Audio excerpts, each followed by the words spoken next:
Tonight, help for housing. An inside look at the promises in tomorrow's economic update.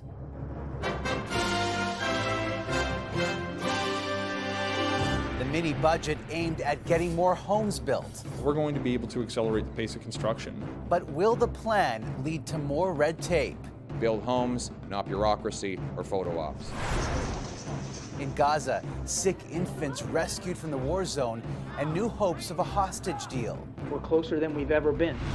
The backlash in Ontario over foreign workers building a battery plant that received public subsidies. Plus, a deep dive into the Black Friday divide.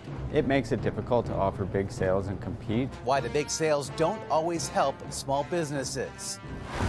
And the last of the lost llamas. How are you? A rescue after 10 days on the loose.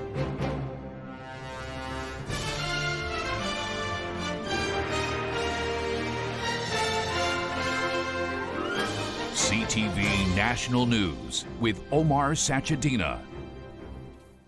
Good evening, everyone. A crackdown on short-term rentals and money to boost housing are two measures the federal Liberals are expected to unveil in tomorrow's fall economic statement. But there are already concerns those supports could drive up inflation, which is creating a major financial sting for Canadians. Here's CTV's Judy Trinh with a preview of the plan. A day before the government announces billions to build up the housing supply, the opposition hammered away at their fiscal record. A year ago, they promised a balanced budget. They broke the promise 6 months later. Will they come back tomorrow with a plan to balance the budget so we can bring down interest rates and inflation so that Canadians can keep their homes? It is hard to accept criticisms from a member of the House of Commons who, when he had the opportunity to be the minister responsible for housing, had access to $300 million and only got 99 homes built. The Liberal plan to increase supply to meet demand includes providing $15 billion in low-interest loans to speed up construction of an estimated 30,000 new apartment units, and taxing people who turn their rental properties into hotels. The crackdown on Airbnb and Vrbo would start in the new year and occur in cities and provinces that regulate short-term rentals like Vancouver and Montreal. We are a government that has always exercised fiscal restraint. We continue to deliver investments in Canadians while remaining responsible fiscally. The new measures are on top of the $82.5 billion national housing strategy that started rolling out in 2017. Past initiatives haven't been fully implemented. The former governor of the Bank of Canada worries about what's on the horizon. We have so many things happening at the same time in the economy. And so it's impossible really for forecasters to nail those things down and give us a very concrete baseline. There are concerns the new housing initiatives will spur spending and drive up inflation, requiring the central bank to step in and increase interest rates yet again. And that, Omar, is a vicious cycle many Canadians can't afford. All right, and we'll be unpacking the details of that mini budget tomorrow. Judy, thanks. A group of Liberal and Conservative MPs are in Israel to show solidarity after the deadly attacks by Hamas last month. Since then, the Israeli military has pounded areas inside the Gaza Strip, with hospitals now on the front lines. Israel says this 55-meter tunnel runs under Gaza's largest hospital and leads to a blast-proof door, saying Hamas hit a command center under the facility. That hospital is so damaged it no longer functions, forcing an evacuation today of more than 24 premature babies. CTV's Adrian Gobriel with the latest developments. 28 precious lives hanging in a precarious balance. Their cries for help went unanswered until today. Ambulances line the Rafah crossing in Egypt. Healthcare workers in a race against time delicately transfer each baby, now free from the chaos of war. It'll take a long time for many of them to recover, given their current condition. Many of these babies are now in critical condition. All are fighting infection.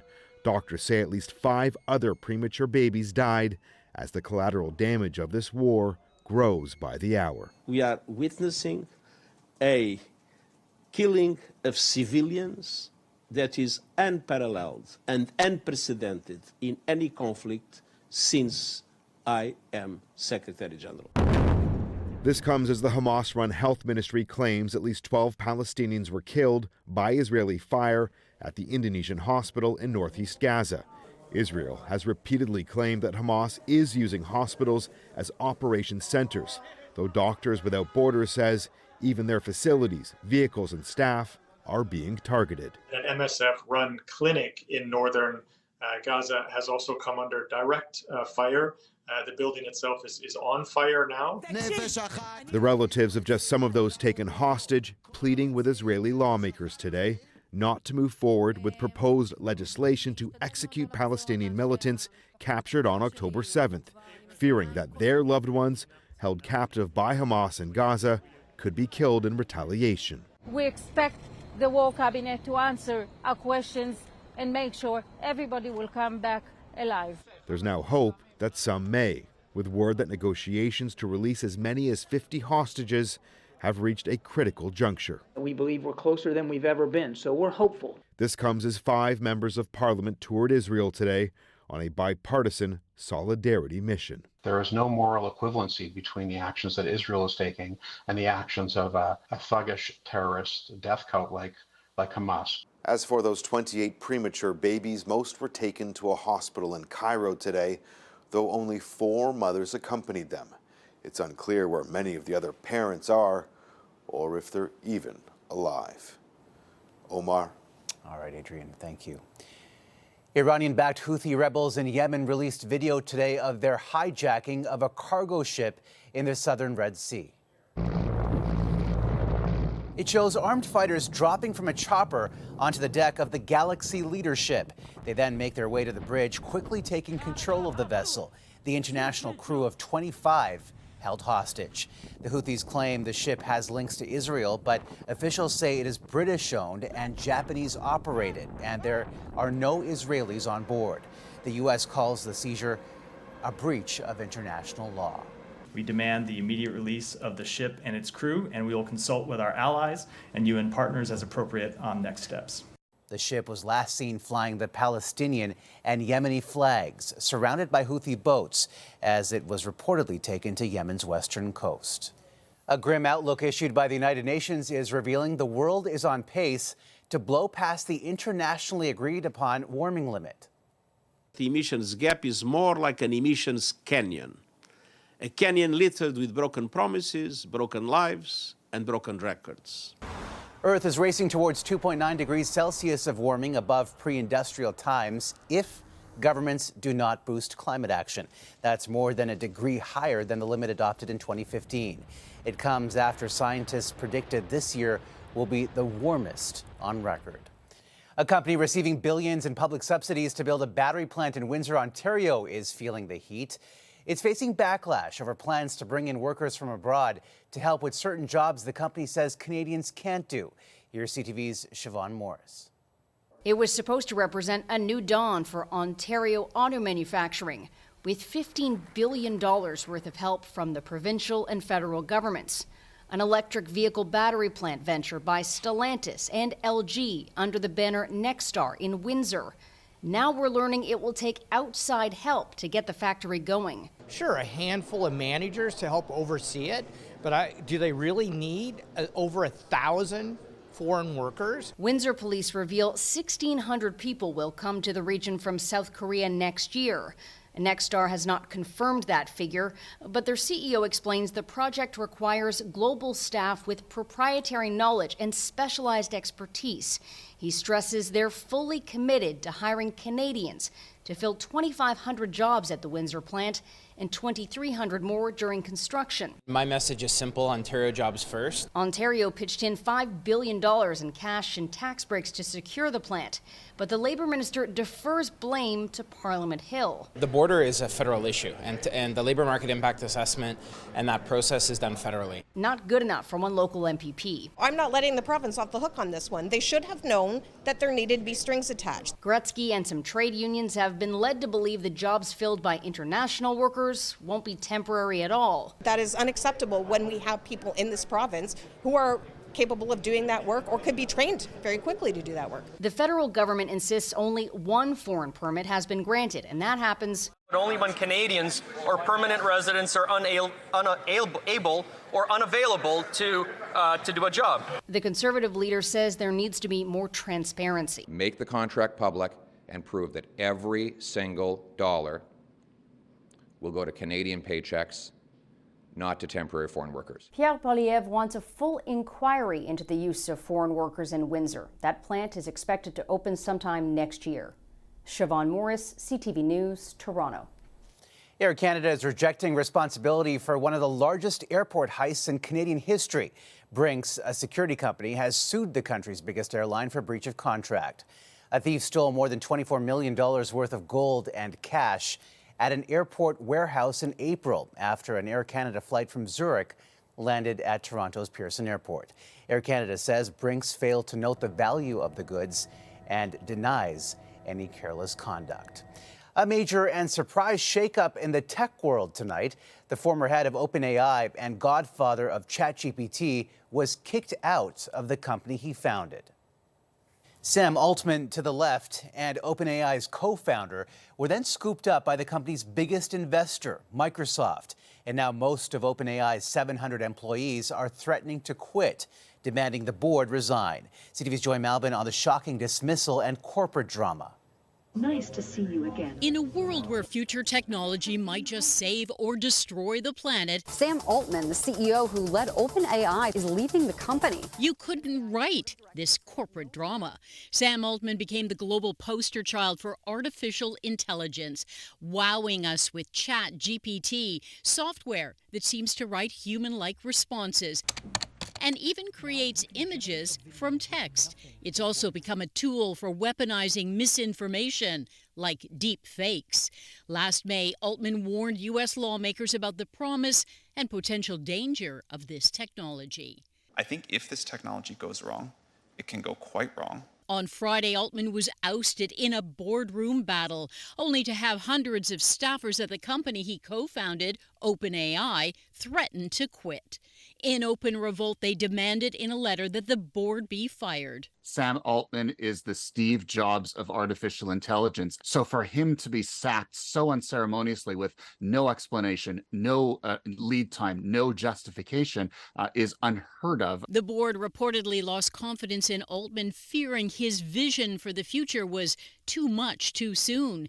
Enter Microsoft, already OpenAI's biggest shareholder, swooping in and hiring Altman to lead their artificial intelligence team and bring anyone else with him. So essentially, that's what Microsoft bought. They bought the guy who can attract the talent that will fuel their next wave of growth, and the employees are all too willing to follow him.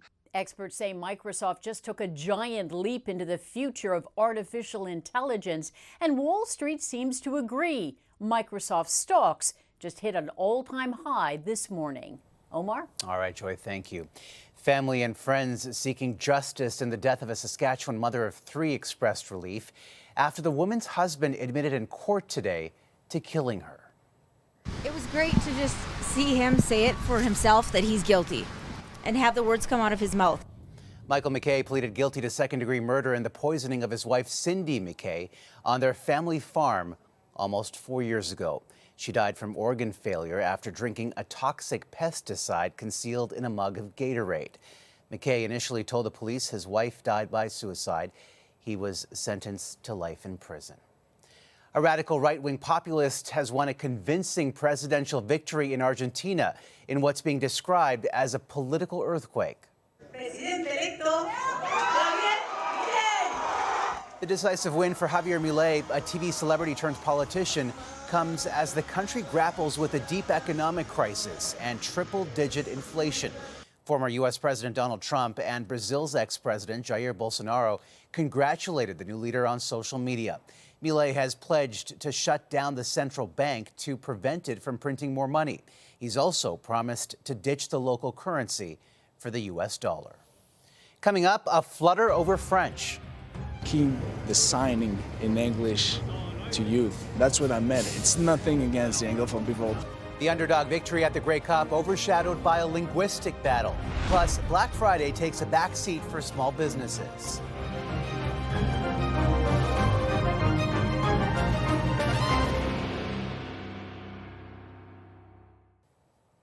Well, the Montreal Alouettes are still basking in the glow of their massive upset over the Winnipeg Blue Bombers in the Grey Cup.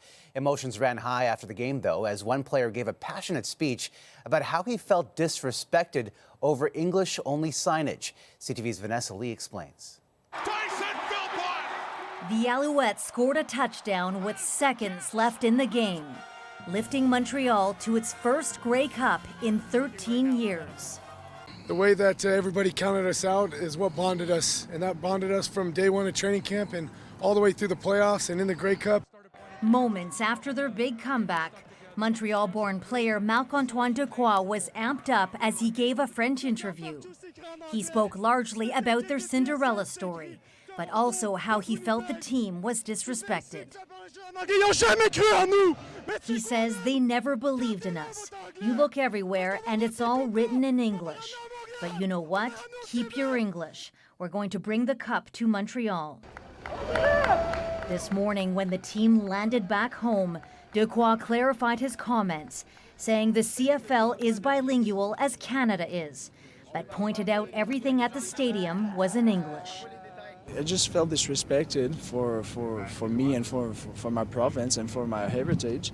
And it just, when the emotion, the emotion is so high after the game. So what I actually meant, it was not the Anglophone people, it was just you can keep the signing in English to you. That's what I meant.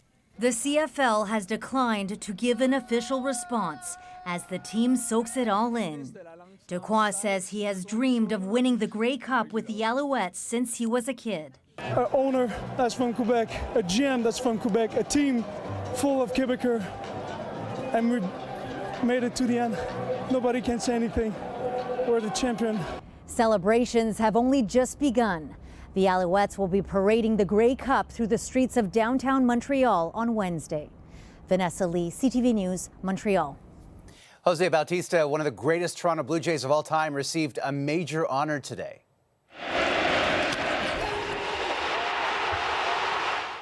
Bautista was among a list of former players to be considered for selection to the Baseball Hall of Fame. The Jays slugger was a 6-time All-Star. Still ahead, singer Shakira strikes a last-minute deal to settle her tax fraud case.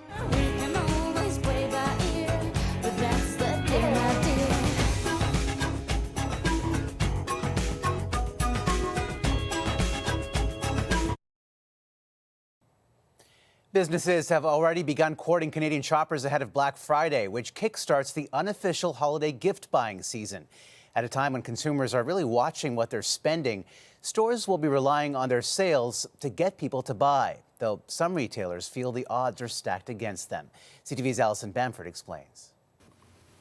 Jasmine Gemmel is preparing her jewelry stores for their annual Midnight Madness Black Friday sale. We've done it for the past 5 years and it's been super successful. The event kickstarts the holiday shopping season, with the store seeing about half of its total sales in the final quarter of the year.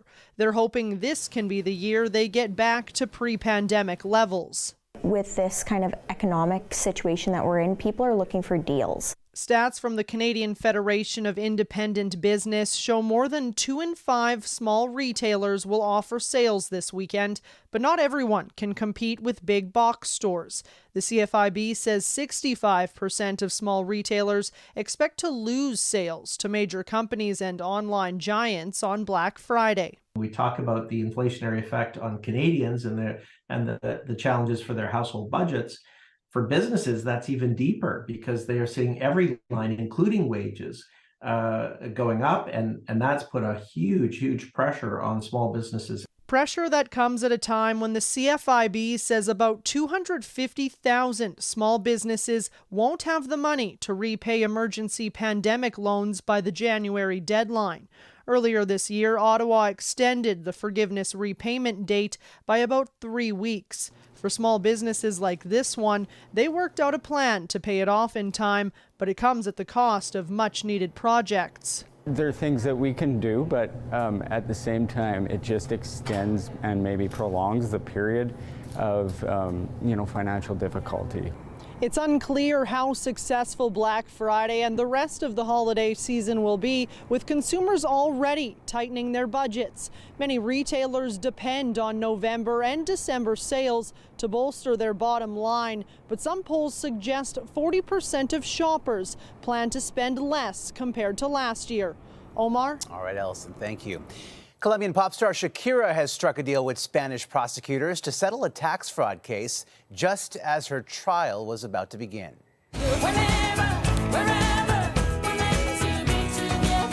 Under the deal, the Grammy-winning artist will pay a fine of $11 million for failing to pay income taxes and avoid the risk of going to prison. The singer was facing up to 8 years in prison.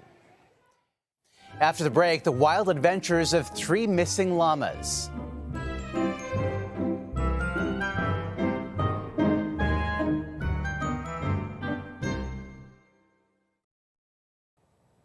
A high-profile search and rescue in Ontario that took days is finally over. The unconventional chase through the countryside brought out dozens of volunteers and even drones. CTV's Heather Butts on the challenging mission to find a group of lost llamas. Whoa. There's just something lovable about llamas, and these 3 have captured national attention, making headlines as llamas on the loose. The trio is back home together again, and with quite the story to tell. This is like an instant calm, like we can all go back to our normal lives. Luca, Lewis, and Todd began roaming the countryside northwest of Toronto when they escaped their enclosure 10 days ago. They walked out the driveway and came right up to me. There were several sightings and even a few close calls, with a professional cowboy brought in to corral the crew. Well, this is new for the Handley cattle recovery. Horses don't like it very much. They avoided drones, choppers, and dozens of volunteers. We had them herding down our laneway into one of our horse paddocks, and then they bolted.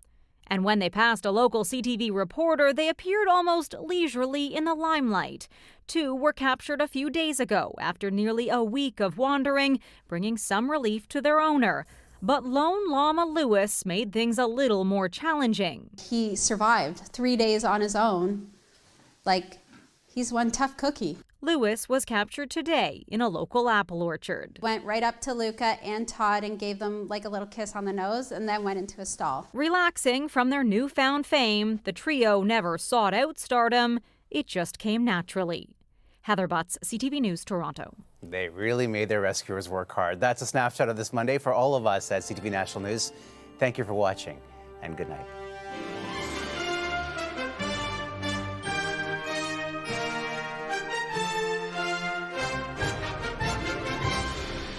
Canadians have turned to CTV National News for more than 60 years. And now there's a new national newscast at 5:30. It's more of the news you trust. More of the experience you rely on. Watch Canada's #1 national news now at 5:30 and 11.